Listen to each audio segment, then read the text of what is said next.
Hi everyone, in this video I will give you an overview of how Athenian democracy functioned during the time of Pericles. We will explore the ideals of democracy, the role of key institutions such as the assembly, council, magistrates and law courts, and finally we'll examine some criticisms of democracy made by ancient sources. The key questions for you to make notes on are: number 1, what were the ideals and priorities of Athenian democracy? 2, what were the roles of the assembly and council?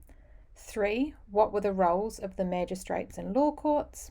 And 4, what were some ancient criticisms of Athenian democracy?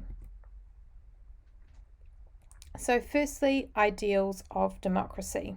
Athenian democracy during the time of Pericles was founded on the ideals of equality and freedom. Citizens of Athens were expected to participate in the political life of the city-state, and every citizen was equal before the law, and the Greek phrase isonomia is the term for this.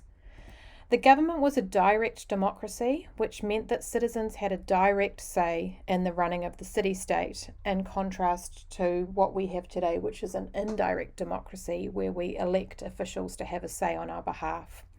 And so this was a fundamental principle of Athenian democracy, which helped to create a sense of community among its citizens. Two key groups in the democracy of Athens were the assembly and the council. Firstly, the assembly, known in Greek as ecclesia. The assembly was the heart of Athenian democracy, where citizens gathered to debate and vote on important issues. All male citizens over the age of 18 were able to attend and participate, and decisions were made by a simple majority vote. The assembly was responsible for making important decisions, such as whether or not to go to war and for passing laws. They also elected the generals, as we'll see later.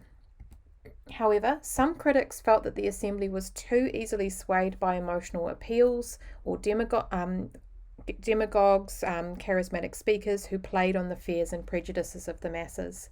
They argued that this made the assembly susceptible to making rash or unwise decisions.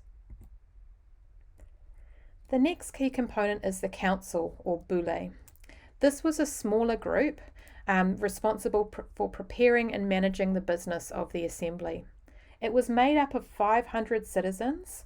They were chosen by lot, 50 members from each of the 10 tribes of Athens, and they would each serve for 1 year.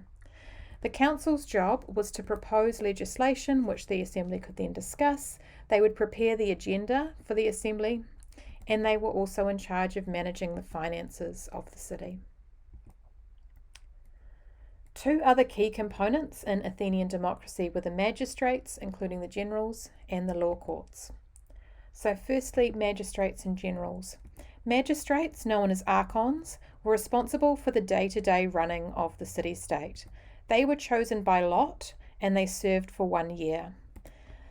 They had various responsibilities, which we'll look at more in class, but some examples are overseeing the markets and the grain supply and maintaining public order. As well as this, there was also the generals, or the strategoi, who were responsible for the defence of Athens. They were elected by the assembly, and they also served for 1 year. So their role was to oversee the military, and they were also responsible for leading Athens' armies during times of war. The law courts, or dikasteria in Greek, were responsible for trying cases and dispensing justice. All citizens were eligible to serve as jurors, and they were chosen by lot. Juries were large so that they could try and avoid corruption, so typically there would be 201 or more jurors. And the law courts were a really important part of Athenian democracy because they ensured that citizens were able to seek justice and that powerful individuals could be held accountable for their actions. Finally, some criticisms of democracy. Despite its many achievements, Athenian democracy was not without its critics. Some felt that it was too chaotic, leading to the tyranny of the majority while the rights of minorities were ignored. Others believed that democracies encouraged demagogues. These were charismatic speakers who manipulated public opinion for their own personal gain. Some critics also argue that the system was inefficient.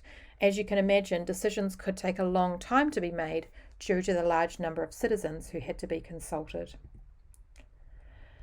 So, although it was not perfect, Athenian democracy did represent a remarkable achievement in the history of human governance, and its legacy continues to inspire people around the world to this day. So before we finish, make sure that you have notes on the following. Number 1, what were the ideals and priorities of Athenian democracy? Number 2, what were the roles of the assembly and the council? Number 3, what were the roles of the magistrates and law courts? And number 4, what were some ancient criticisms of Athenian democracy? Thanks, and I'll see you in class.